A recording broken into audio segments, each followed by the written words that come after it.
हिंदी कहानी। अच्छा, तू माँ से भी मजाक करेगा।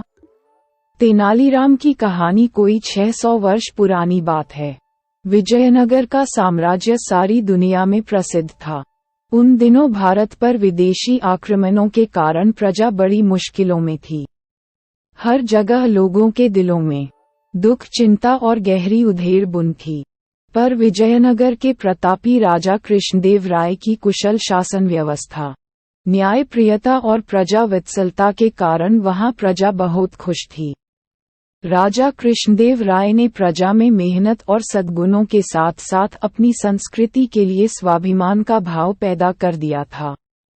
इसलिए विजयनगर की ओर देखने की हिम्मत किसी विदेशी आक्रांता की नहीं थी। विदेशी आक्रमणों की आंधी के आगे विजयनगर एक मजबूत चट्टान की तरह खड़ा था। साथ ही वहां लोग साहित्य और कलाओं से प्रेम करने वाले तथा परिहास प्रिय थे। उन्हीं दिनों की बात है। विजयनगर के तेनाली गांव में एक बड़ा बुद्धिमान और प्रतिभासंपन्न किशोर था। उसका नाम था रामलिंगम। वह बहुत हंसोड़ और हाजिर जवाब था। उसकी हास्यपूर्ण बातें और मजाक तेनाली गांव के लोगों को खूब आनंदित करते थे।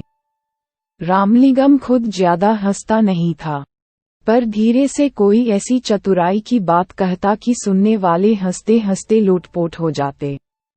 उसकी बातों में छिपा हुआ व्यंग्य और बड़ी सूझबूझ होती, इसलिए वह जिसका मजाक उड़ाता वह शख्स भी द्वेष भूलकर औरों के साथ खिलखिलाकर हंसने लगता था। यहाँ तक कि अक्सर राह चलते लोग भी रामलिंगम की कोई चतुराई की बात सुनकर हंसते हंसते लोटपोट हो जाते। अब तो गांव के लोग कहने लगे थे, बड़ा अद्भुत है ये बालक। हमें तो लगता है कि यह रोते हुए लोगों को भी हंसा सकता है। रामलिंगम कहता, पता नहीं रोते हुए लोगों को हंसा सकता हूँ कि नहीं, पर सोते हुए लोगों को जरूर सकता हूँ। सुनकर आसपास खड़े लोग ठठाकर हंसने लगे। यहाँ तक कि तेनाली गांव में जो लोग बाहर से आते, उन्हें भी गांव के लोग रामलिंगम के अजब अजब किस्से और कारनामे सुनाया करते थे।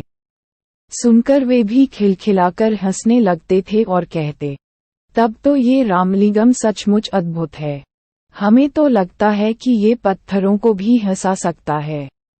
गांव के एक बुजुर्ग ने कहा, भाई, हमें तो लगता है कि यह घूमने के लिए पास के जंगल में जाता है, तो वहां के पेड़ पौधे और फूल पत्ते भी इसे देखकर जरूर हंस पड़ते होंगे। एक बार की बात है, रामलिंगम जंगल में घूमता हुआ मां दुर्गा के एक प्राचीन मंदिर में गया। उस मंदिर की मान्यता थी और दूर दूर से लोग वहां मां दुर्गा का दर्शन करने आया करते थे। रामलिंगम भीतर गया तो मां दुर्गा की अद्भुत मूर्ति देखकर मुग्ध रह गया। मां के मुखमंडल से प्रकाश फूट रहा था। रामलिंगम की मानो समाधि लग गई। फिर उसने दुर्गा माता को प्रणाम किया और चलने लगा। तभी अचानक उसके मन में एक बात अटक गई।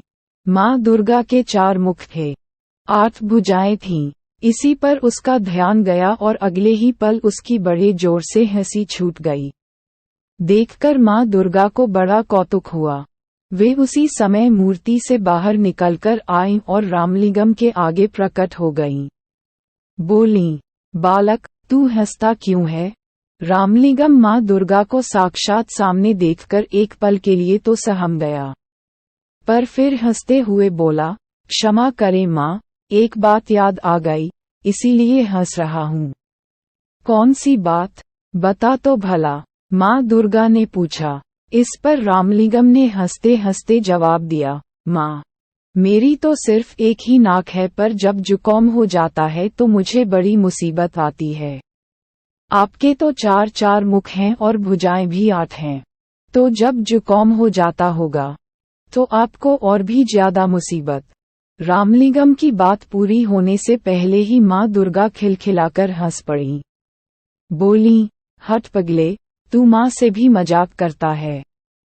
फिर हंसते हुए उन्होंने कहा, पर आज मैं समझ गई हूं कि तुझमें हास्य की बड़ी अनोखी सिद्धि है।